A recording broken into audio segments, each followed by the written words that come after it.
I'm Park Howell, and welcome to the Business of Story, where I consult, teach, coach, and speak on the applied science and bewitchery of brand and business storytelling, so that you can clarify your story to amplify your impact and simplify your life.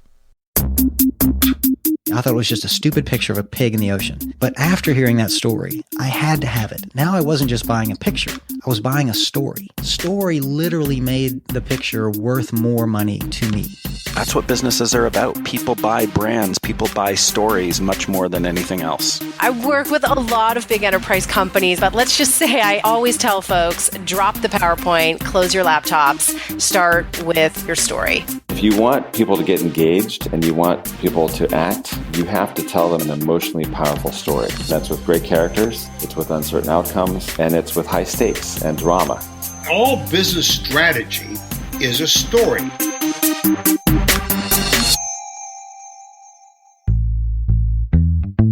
Hi there, Park Howell here, and I am so glad you're with me for another episode of The Business of Story, and it's a great one today. We are featuring Jamie Dunham of Brandwise out of Nashville, Tennessee. Brandwise is a brand strategy firm with a focus on building cultural relevance for brands, but much more so than that. Her expertise is all about research and marketing to women. Her blog, thelipstickeconomy.com, offers perspectives on marketing to the 100 million adult women in the U.S. that make up 85% of all consumer purchases. But this is a market, as Jamie explains, that just until recently has gone pretty neglected by the male-dominated advertising world. We're going to discuss that and how to overcome that and share brand stories that women actually want to hear. Jamie also hosts a very popular event in Nashville, and it's coming up August 16th called Red Letter Day. Red Letter Day is the only marketing learning event in the South that focuses solely on marketing to women. But on today's show, Jamie shares her insights and tales about why women think brands do not understand them, what's wrong with the stories brands are telling, and what are the things that women actually want to hear. So, without further ado, let's get started with Jamie Dunham right now on The Business of Story. Jamie, welcome to the show. Thank you, Park. Yeah, it's so much fun to have you here for the very first time. You and I got acquainted, about 5 years ago in Nashville when Michael Gass of Fuel Lines was doing his conference out there. And we became kind of fast friends at that conference, and that you were coming or had come out of the ad world and started your own company, and we're in the throes of really getting that up and running. And I was just in the process of winding down my ad agency as I knew it, pivoting away from that and starting the Business of Story in January of 2016. And although you may not realize it, you had a real positive impact on me those couple days we got acquainted in Nashville. Well, I think you had the same effect on me, Park, because there we were. We were both reformed advertising execs, as I like to say. Or reforming anyways. Yes. And yeah, it was so much fun. And Michael Gass has been such an important part of my life, both when I was running the agency at Park & Co. He really helped me fine-tune my brand story before I even got into the storytelling thing. And I learned a lot from him in that process. And plus, he has introduced me to a lot of great people like yourself. And I was so excited to have you on the show. And you reached out a couple of weeks ago just to reconnect and chat. And I was looking at the work you were doing in marketing to women. And I thought, we haven't really covered this topic in over 200 episodes on the Business of Story. And so thank you for being here. Today, we are going to dive in to figure out, what do women want to hear from their brands and the brand storytelling, and why are we maybe failing at that in some areas, and where are the opportunities for growth? Absolutely. You know, I came to this topic, when you talk about yours being the Business of Story, you know, my sort of center of gravity is all about marketing to women. And after having been in the advertising community for so many years, I realized that in most cases, women were just reduced to a demographic. And part of that has to do with the configuration of ad agencies. Part of it has to do, I think, with biases and stereotypes in our culture. So for me, I believe good marketing has to be culturally relevant marketing, which like a good story has to be, right? But the irony to me in that is that from your site, the stat that says women account for 85% of all consumer purchases. That's exactly right. So how can you ignore that big of a market? Yeah. Well, if you think about it, we're the primary purchaser or influencer for almost everything in our households. And as we continue to grow in the business field, where we now, are 50% of the workforce, that also affects the B2B world. So the number of our purchasing power just continues to grow. Some people say that the purchasing power of women is larger than several countries combined. So when you look at this buying power, it's unfortunate that 90% of women think that brands don't really understand them. And is that because, well, you know what? I'm going to get to that question, the fully loaded question of why. But before we do that, can you give us, our listeners, a bit of a backstory, your backstory? How did you find yourself in the ad world to begin with? Where did you work? What kinds of projects did you work on? And how did that set the stage for you doing your own thing and, talking about sharing your insights through the Lipstick Economy blog that you've got? Yeah, absolutely. I came into the advertising world through the back door of PR. And when I first started in Texas, if you can hear a little of that Texas drawl, Just a little bit. the the kinds of clients that we worked with, even on the public relations side, were very much controlled by women. So I did a lot of real estate and home sales and healthcare and little products like Bluebell ice cream. And as I was working on those products, I realized that really the more interesting play was on the advertising side. So when an opportunity came up for me to switch over to the advertising side, I did that. And so my career has just always, it seemed, really mirrored lots of target audiences of women. Now I do a lot of work in healthcare. I still work in retail. And so much of that is controlled. And I think that somewhere along the way, I realized that our advertising agencies are full of men who are giving their perspective on how they think that women want to be marketed to. And back in the days when agencies were really struggling with what to do about social media, I decided to just roll up my sleeves and start actually blogging. And that was in a time where there weren't too many advertising folks that were doing that. And as I continued to study the subject, I just became more and more enthralled with the fact that we were talking at women, but we were not really communicating with them. And what do you mean by that when you're talking at them versus the pivot that you had to make or have made since then of communicating with them? Right. So the difference is in the whole stereotype. Women didn't want to be seen as sex goddesses, or they didn't want to be seen as the industrial manager of their home. They wanted to be seen in more realistic situations, and they wanted brands to talk to them like they talk to each other. So the lack of authenticity in the stories that brands were trying to tell was just not resonating with women.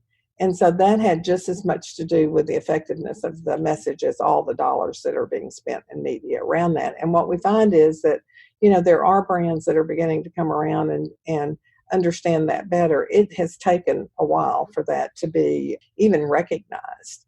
And it's just amazing to me. And I think a lot of it still has to do with even brand managers. While there are a large number of women that are in advertising, they may not be in the decision roles that are, crafting the campaigns that represent their brands. When do you think, and what brand maybe, the one that pops into my mind is the Dove Real Beauty campaign brand. Mm-hmm. Was that one of the first ones to really Absolutely. start reframing how to communicate with? Absolutely. I think they were one of the first ones to show women in a realistic sense and to show all the body types. And then on the heels of that, if you remember the Olympics and Procter and Gamble came along with that Thank You Mom campaign that just brought tears to everybody's eyes. And it really sort of spoke to people in where they were in a more emotional way than had happened in the past. And after then, we've seen a lot of campaigns that have come along that have done that. But there's also better representation, I think, just in general advertising, where you're seeing, more diversity, like Sports Illustrated and Vogue. They finally have included some lovely Muslim women in their advertising and in their editorial this year. So, it's a long way from where it used to be. And so what do you think has to happen or is happening that is going to get the brands to understand their female audience more? And when do they step across the line and it looks like they're just trying too hard, that it doesn't feel authentic, that they're just doing it to stay up with the trend? Right. So, for a long time, the first thing people did was pink it and shrink it. That's what we say. That pink was a way to show that you appealed. So your product came in hot pink colors. Your cars might be hot pink, your hair dryers, whatever it is.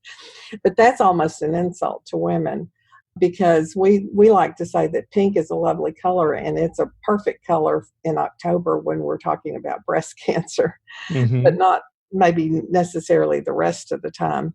But I think that what has come about is that there is being more research done and a greater understanding. I'm getting ready to embark on a piece of research on just what feminism means in the 21st century now, because how women feel about themselves. The word strong has replaced sweet, courage versus shyness. All of those kind of attributes that we assign to the feminine gender are changing, and we see that in a lot of strong campaigns that are out there now. So I don't know if that's the answer to your question, but I think there's an evolution going about, and research has to be at the bottom of it. And that's how, Dove came up with the Real Beauty campaign. They did their research. What did they find in that research? So, what women are looking for are realistic portrayals of themselves. Again, if you go back to the days of, Paris Hilton over the front of a car in a bikini selling hamburgers, that's not a very realistic view of women. So women are looking for things that don't always show them in domestic situations or only in mother roles, but show them in the other parts of their life. And they're looking to appeal to a woman, you don't necessarily have to put a woman in the spot. Actually, women actually like to see that men do chores around the household, or they pick up their children after school, or various scenarios that you're beginning to see in advertising now that really have to do with marketing to women, or the famous Subaru campaign that shows dogs as a family. What it shows? What? Dogs as a family. Oh, I'm not familiar with that campaign. How did that play out? So it's a wonderful campaign where you see the family in the car, and they have different scenarios played out, but their research showed that that Subaru families are twice as likely to have pets, and those pets are usually dogs. So they portrayed the whole family scene using dogs as part of it. It's very endearing. And that's something that would touch the heart of someone who loves pets, and primarily the people who are buying those kinds of vehicles are women or they're high influencers. Mm-hmm. And in your experience, how long have you been running your company? So I have been in my company for 9 years. And that's Brandwise Collective out of Nashville, right? Yes, thank you for that. And during that time, we have concentrated on doing research to understand what's going on in the minds of women. So back to this idea of authenticity, women are really interested in brands that are true to themselves. So there have been some who've gone out and done some of these strong empowerment campaigns, but then you find out that what's going on at their own company is not representative of that. So for example, one of the recent examples was Gillette, who had a great spot, but then found out that their organization is not very inclusive. Mm-hmm. And Nike's another great example of that, who do these powerful spots, but it's not always indicative of what's going on in their own world. So people, because of the world we live in today, it's very easy for people to understand what's going on in corporations and whether it is authentic and true to who they are. Women are interested in great service, and great service can mean online service and answering a complaint in social media in less than an hour, or it can mean the kind of service you actually get in a bricks and mortar store. They want respect. They don't want to be talked down to. And this whole idea that we live in a multifaceted roles, women aren't just mothers. In fact, 1 out of every 3 women in the United States is single these days. And many women are choosing not to become mothers or even be married until much later in life. And that's not their end all goal. So it's just, for a brand to only focus in on one type of scenario just doesn't work in today's world. Who do you think is doing a good job? You mentioned Subaru. I just always love to hear when you've got these findings on the research of brands that you think are doing a good job with it, and even those that are trying but maybe falling down. Yeah, I think that, there's been some great campaigns. And even though I know Nike's had some problems, they've certainly done some great work with Serena Williams in that Dream Crazy campaign, which is all about female empowerment. But not everyone has the ability to do that. Facebook has a wonderful spot out right now that's a father taking his daughter to a Mets game, and it's just lovely. And it has all of the kinds of emotional scenarios that a good story would have. Under Armour did a great women's campaign where they focused on female athletes and dancers. Nissan, they've spoken at our Red Letter event for 2 different years. They're really focused on the female audience there. And they have a very recent spot that came out for their Leaf, their electric vehicle, where a known female skydiver becomes an astronaut in her car. Last year, they did a promotion with Wrinkle in Time for a new version of the Leaf that came out. Budweiser, some of these all-male brands have stepped out. So Budweiser's done several spots where they've used Amy Schumer and other comedians in those spots. So they're just kind of examples of, we don't live in such an isolated world. The Super Bowl is a great cultural touch point, if you will, to see how many more spots are appealing to women than they used to. And why shouldn't they? Like 48% of the audience for the Super Bowl are women. So you obviously are a woman and you are doing all this research. What has surprised you most out of some of the findings and maybe even some of your misunderstandings about the female woman market? What really sort of has surprised me the most is we talk, and certainly looking at new media is really important, but some of the old tried and true ways of reaching people are really important. So brands that have steady consistent email campaigns that are not just selling, but are providing information or help to their customers are well received. So email still works in this world where we'd like to think that that's so retro. Mm-hmm. And I think that video has become so huge. And I think part of that has to do with social media has in some ways sort of left out story unless you have a video segment to really be able to extend that and tell more of the story. One of the big things I think that has surprised me the most is the importance of online reviews. And whereas, in the past you went to websites to look for information and you still look for it, but women more and more are looking for online reviews to validate.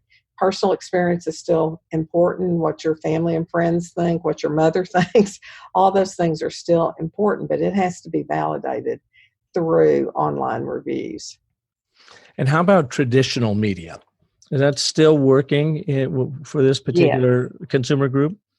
I think it is. I think that we think everyone's online, but there are populations of people that don't have access to online all the time with the same kind of regularity of other people. And so, radio still works in this day and age. Who would have thought it? But there's all kinds of new kinds of radio like Pandora. So you just replace the word radio with Pandora. And that's the way I think about television. I think it was Bob Hoffman that says that television's not dead, it's just having babies. And I think that's what we see. So to have consistency along, but I think people are reserving the television and some of those other, the radio and the outdoor, for big new messages and not as much for sustained messaging.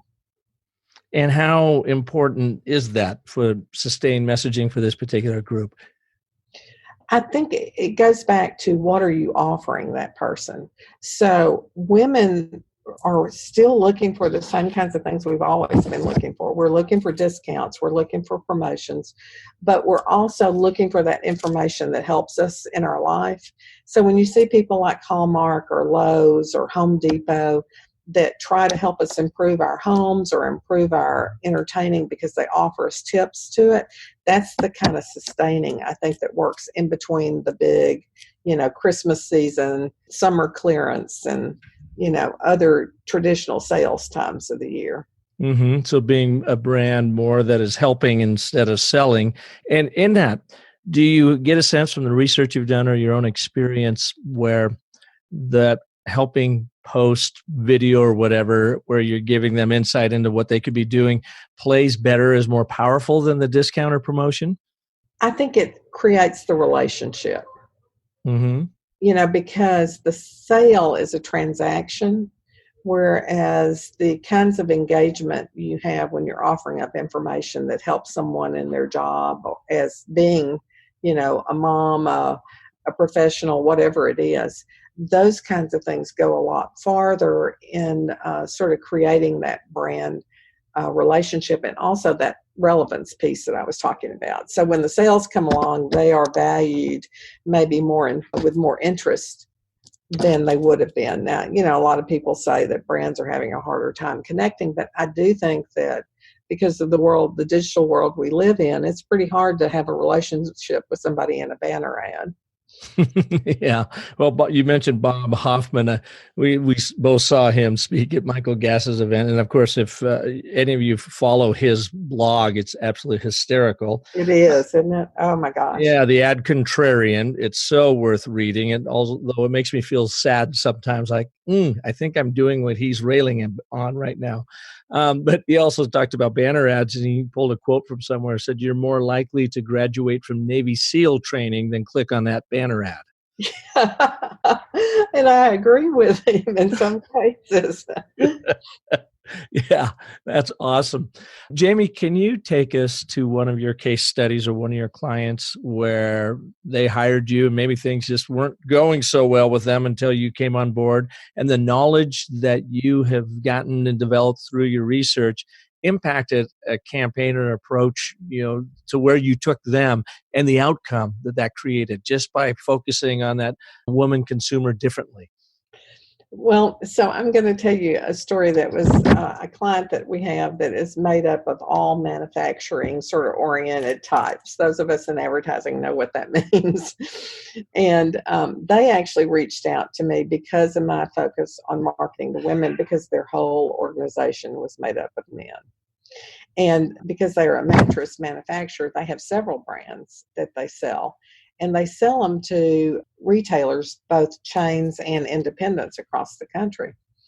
And they woke up one day and recognized that they had to walk into this new world where they needed to show their product in such a way that women would respond to it in the kinds of settings. Their retailers were asking them to do that. And we had kind of a hard sell to get all of it done, but we ended up with 6 new websites, all new marketing materials, all new merchandising, and it just completely changed their business, and they've continued to grow across the country.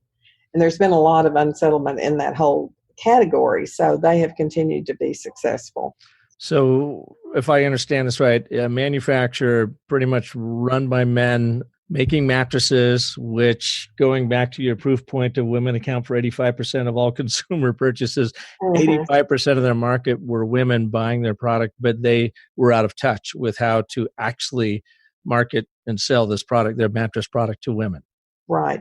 And so, if you think about it, there are a lot of industries that are like that. So you have men in this company making these mattresses, and their customers may be retailers that are men as well. So they are filtering all of this information until it gets to the actual consumer, who is the female. I think that's one of the most stunning differences. But I will say we do a lot of work in healthcare. And healthcare has, I think, over the years really struggled.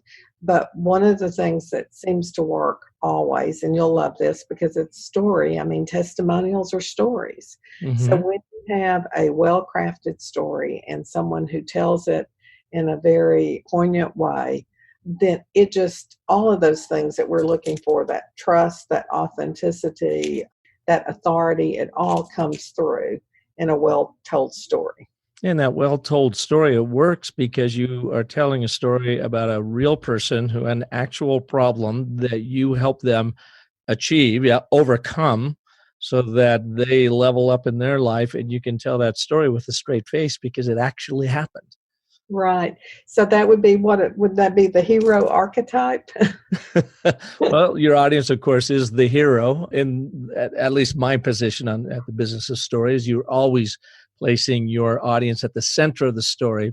So they are the hero. Now, what you might be mentioning is that the personality archetype of the brand might be the hero, but it can also be a jester, a ruler, a creative, a magician. It can be lots of different things, of course, which is reflected in how they communicate, which I wanted to actually go back to your mattress guys, because I want to understand, how did you take them? What were they doing? And this will kind of play off of that whole idea of the archetype personality.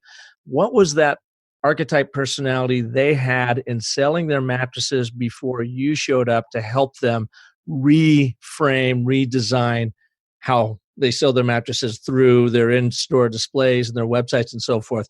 Can you take us quickly through what did that look like, and what were the major changes you made to make that work? It was sad. They they had a lot of bare mattress photos, if you will, that were on sales sheets and even on some merchandising Not the thing. naked mattress photo. Yes, Oh my. the dreaded naked mattress photo. And now mattresses have, there's the whole Casper side of the business where they come in a box. But on the other side, there's these very elaborate hybrid ones that have all these kinds of inserts and things to them. And so you walk a balance from, what you're selling is comfort and health, in a bed.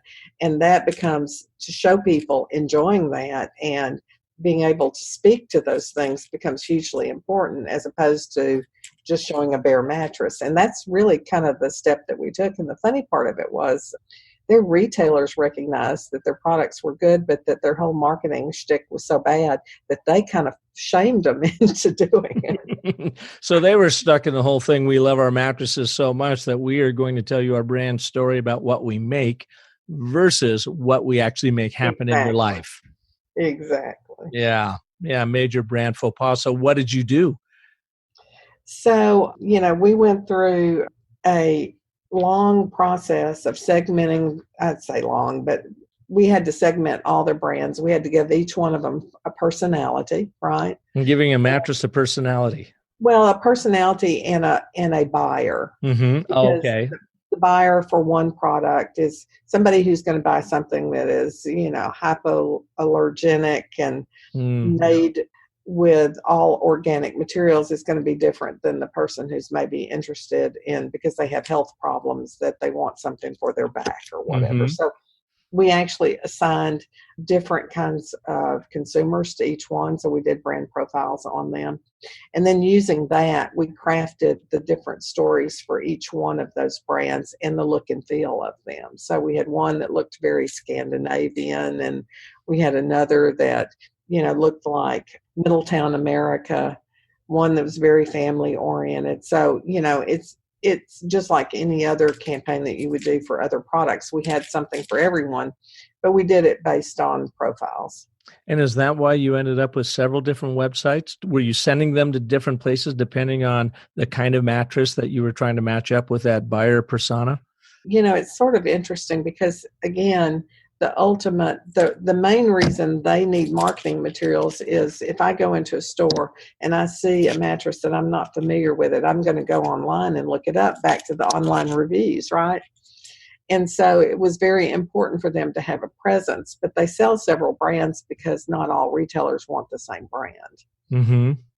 So it's a little bit of a sticky wicket in the fact that they're not the Stearns and Foster or Simmons. They sell at a price point that's a little bit below some of the premiums, and so they have to maintain separate brands and not mix across them, if that makes any sense at all. Mm-hmm. Yeah, it does. On your website, you talk a lot about brand storytelling and that you are storytellers there. Do you have an approach that you use that gets your customers really thinking about that female demographic that is specific to them, storytelling wise? Yes, it's not as much. It's not the process that maybe you would have, although I think that has great value, and I'm a big fan of that. But we do go through sort of a brand workshop when we first start talking about a campaign, and our focus is to really get to the essence of that brand. But so many times clients want you to bring that to them, and we both know that it happens better as a process where they share in the learning and come to the same conclusions at the same time. So I'm a big believer on having a workshop, and I ask my clients to, fill out questionnaires in advance that really shows that they don't all agree with each other.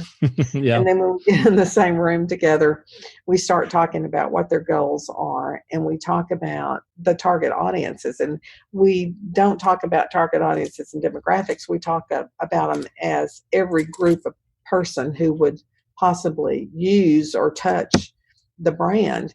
And then we talk about messaging, and then we go back to the target audiences and find out where the gaps are. Are we really communicating to all those audiences correctly? And that kind of sets the platform to then be able to tell the story. Years ago, I worked on the Greenbrier, that amazing resort that's in West Virginia. Mm-hmm.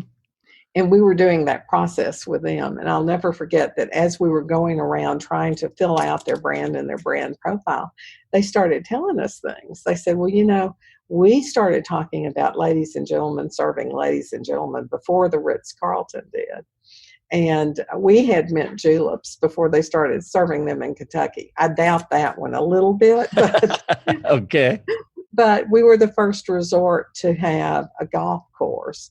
And as that led on, they started talking about how every president had stayed at the Greenbrier. And as it continued to unfold, when we got down to really talking about what the essence of their brand was, somebody might say, oh, well, their tagline at the time was America's Resort. But no one wanted to stay in the oldest resort in the country, and they'd been in operation since the 1700s in some form or fashion on that place. But what people do want is they wanted to go to the place that's continuing to define what America's finest resort is. And so through that whole process of picking up those tidbits, we were able to put that story together. Yeah, so it wasn't that they were buying into the nostalgia of the place as much as it was they were buying into the character of, we're just staying at one of the best places you could possibly stay in the world. Right. And we're continuing to define that for all other resorts by our standards. Yeah. Interesting. Now, was that an approach that was taken specifically for the female buyer?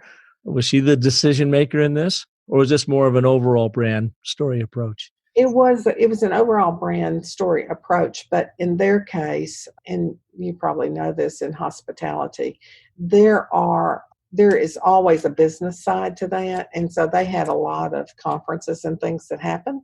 But what happened is that people would come to the conferences and they'd have such a great experience, they'd bring their family back. So they had a large female audience already that they were catering to. But what we had to do was come up with a brand promise, if you will, that appealed to both groups of people, both the meeting side of their business and the traditional family leisure. Yeah, makes sense. Yeah. Go back to that idea when you are creating a brand story for someone about that discovery session. And you're right, we get hired and people say, well, here, let us just give you a bunch of information and then come back and tell us what our brand is. And that just doesn't work. And what we've done that I've had a lot of success with is I take my 10-step story cycle system and I simplify it. And I put it on an online survey, and I ask, whoever our sponsor is in the organization, who all is going to be a part of this brand development program.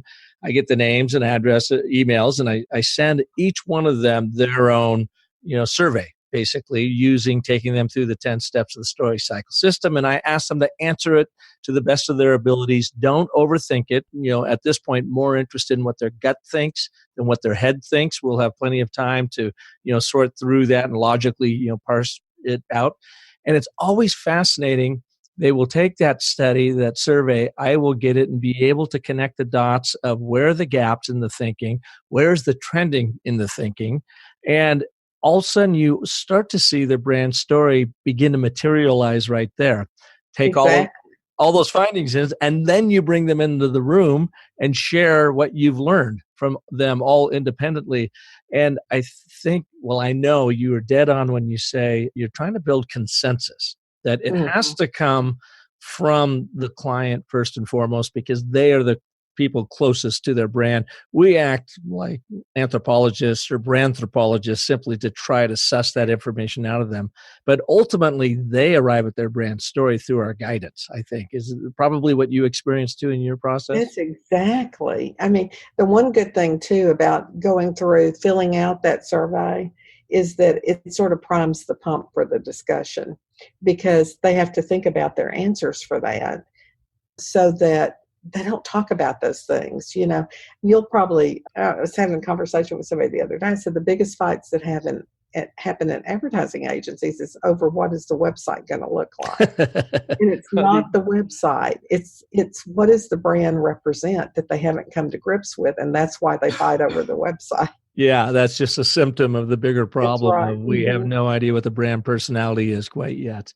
And you're right, too, when they go through the story cycle with me on that online form, it also familiarizes them with our process. So when you have that first all hands on deck brand meeting, instead of taking a full day, you can do it in a half day because they understand trying to fill in the blanks. And then you get to proof all that stuff out. So yeah, it's fun. It's a great process. So for our listeners, and maybe you've had this challenge with your own clients, you get hired and you go into them and you tell them, your marketing is all off towards this, female demographic right here. Do they push back and say, well, it's been working fine, or do they listen immediately? I mean, are you hired because you're an expert in this area? I don't know if it's that I'm hired because I'm an expert, but I am hired because people are in some kind of pain. Yeah, we are problem solvers. Mm-hmm. That's right. So they're seeking a new way to do things. I always say people come to us if they're completely new brand, or they bought a new company, two companies have merged, there's a new product offering, or their business is in the dumps and they've got to rescue it in some way. Mm-hmm. And so they're looking for a new brand or a refresh. So I think that what typically works the best is taking them through this process, because sometimes, and you've probably done this too, I've had some assumption about what I think the end is going to be, and somewhere along the way I found out some new information that changed my attitude about it. Totally. A pivot. Yeah. Yes. But I do think that there are some people that may not want your advice, but they're very small, especially, if they're paying money for your expertise on that. But I think it's really important to bring them along in the process, because, I always say with clients, you usually have a 3-year process. The first year you bring something up and they say, that's crazy. We'll talk about that some other time. The second year they go, what was that thing we were thinking about? And by the third year it was their idea and they forgot that you even brought it up. So I think, you just have to be sometimes sensitive to the timing of things. Yeah. And that idea of bringing a client along too, it really hit me right between the eyes when I first started using very much of a narrative approach to building a brand story. One of the first clients we used it on is a bunch of guys sitting around a table as a software company. And at the end of the process, we arrived at the brand story elements, and it was really solid. I mean, I was really happy with how it all came out.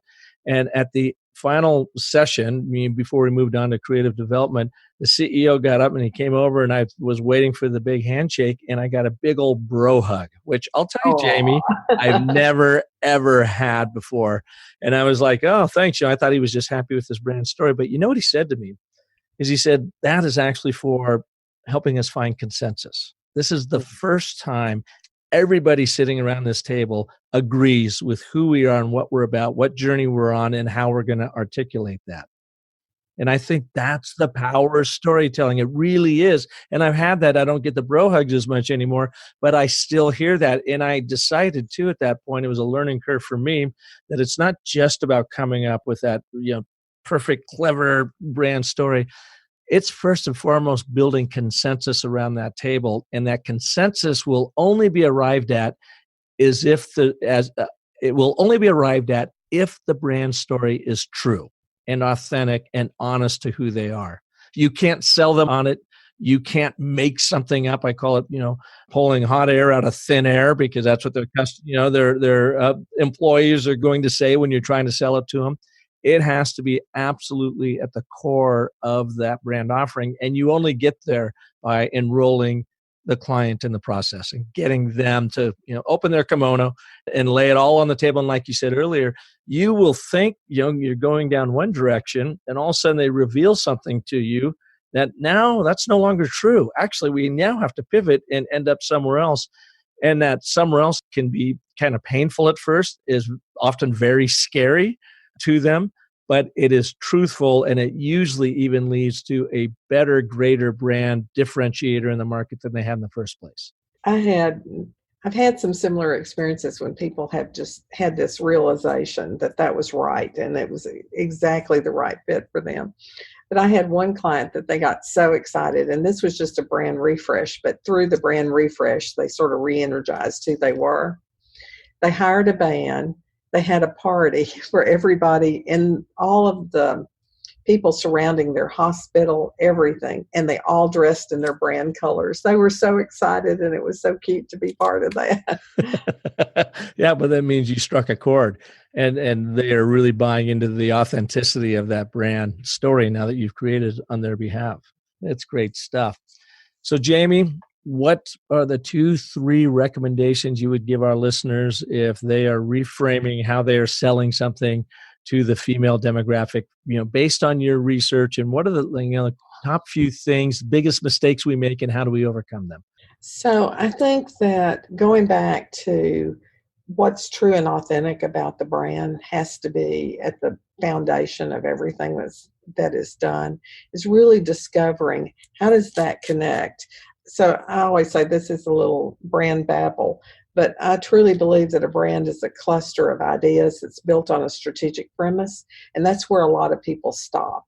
The second part of that is it has to be relevant to your target audience, and it has to be on point with the culture. So every few years, brands need to look at themselves and say, are we talking to ourselves, or are we talking to our customers? Are we engaging with our target audience? Are we relevant to the world around us? Do we look and feel and talk? Because now we're in that age where we're having conversations with our customers. We're not just speaking at them. I think that along with that, service has taken a lot of beating as the big box stores have grown. So it's a great opportunity, even though small retailers are having problems, but it's a great time for people to make sure that their customer service, which is part of their personality, is being expressed across their brand in all places and ways. And I think third is to do research to make sure, and research can be as simple as understanding what people are saying about you on social media. It can be having focus groups with some of your clients. It can be doing a survey, and it can also be with just walking through your stores and listening to what people are saying.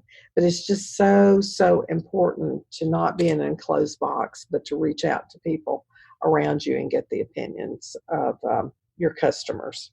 And you really have to take the time to do that. And during as you're fighting in the trenches and the fog of war of the day-to-day activities, you got to step back and go out and really pay attention to what people, how they're interacting with your brand and what they're saying about you. Mm-hmm.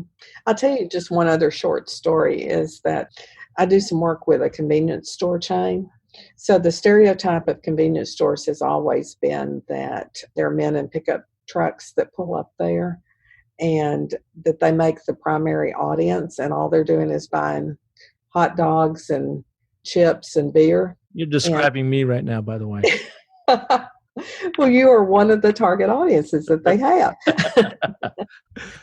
But, you know, the interesting part is that women have embraced today's convenience stores, the nice ones, the nice, the clean, the pretty, the well-stocked, that have broader offerings.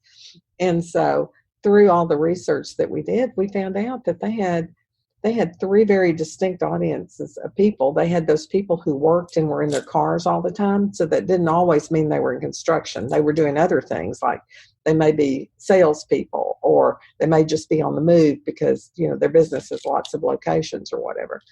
And then there were a huge number of women who were head of their households, and they were on their way to work, and they were buying lunches for the kids and buying Gatorade for the soccer games.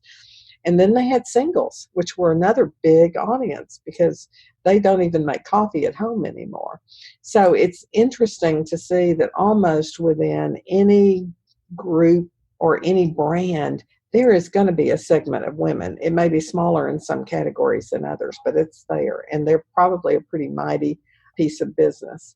Well, and you cover that in your annual conference that's coming up, right? The Red Letter Day. Can you tell us a little bit about that? Oh, yes. I mean, this came out of all the research and all the findings that we had done. We realized there's only a couple of conferences in the country that even address this topic, which sounds so strange considering how large a consumer group women are. So we just kind of decided to pioneer a little event here in the Southeast. And so we're on our fourth year of a one-day conference that is dedicated to marketing to women. We have 6 or 7 speakers come in, sort of TED style, where they talk about case studies, or this year we're having somebody speak about podcasting. So we're looking at new ways of reaching women. One of our topics is about what women learn about marketing when they run for office, which is a pretty current subject for today's times. We bring new research to that, and we just all learn together. So we've been really blessed to have some great brands participate with us on that. And who's in your audience? Who do you appeal to for this? So we have business owners who are looking for a different perspective. We have marketing people in all sizes of companies. And then we have some people that are not. Now, I have some accountants and people who come just because they want to be more knowledgeable about marketing because it affects their business, but it's not their primary role. And it's not all women. We have men that show up for the event too, which is encouraging. And when is it happening? This year it's April the 16th at City Winery here in Nashville. April? August the 16th. Yeah, we're past April, so I think it's coming up in August, right? Sorry, yeah, our event is, I'm sorry, I was probably looking at something else. But our event is August the 16th. It's a Friday. We have great speakers. We have great swag, and we have great wine because it's at the City Winery. City Winery in Nashville. Yes. Yeah. And how can people learn more about it, get their ticket, and so forth? Yes, they can come to my website, jamiedunham.com, or they can go on Eventbrite and look for Red Letter Day. jamiedunham.com. And we will have that, of course, in our show notes, so you can click on it there as well. And how many people do you typically get in attendance? So we have about 250, 275 people in attendance. Yeah, so that's great. So an intimate crowd, you get a chance, I'm supposed to really do some terrific networking there too, and hear from some leaders in the women marketing world. That's exactly right. Wow. Well, Jamie, thank you so much for joining us here today. Great to reconnect with you and cover a topic we just haven't covered in the 4 years here at BOS. So I'm sorry to say that. Problem. So I'm so happy you included me, and it was great to catch up and have this conversation today. Yeah, well, thank you, and best of luck with your Red Letter Day coming up here in Nashville, August 16th. Appreciate it. You bet. And thank you all for listening to this edition. If you liked what you heard and you've got some of your colleagues, friends, other marketers out there that you feel could benefit from Jamie's insight about marketing to women, feel free, please, to share this episode with them. And of course, if I can be of service to you to help you craft and tell compelling stories to sell, visit me over at businessofstory.com, and please be back again next Monday when we will have another amazing story artist on, just like Jamie. And until then, remember, the most potent story you will ever tell is the story you tell yourself. So make it a great one. Thanks for listening.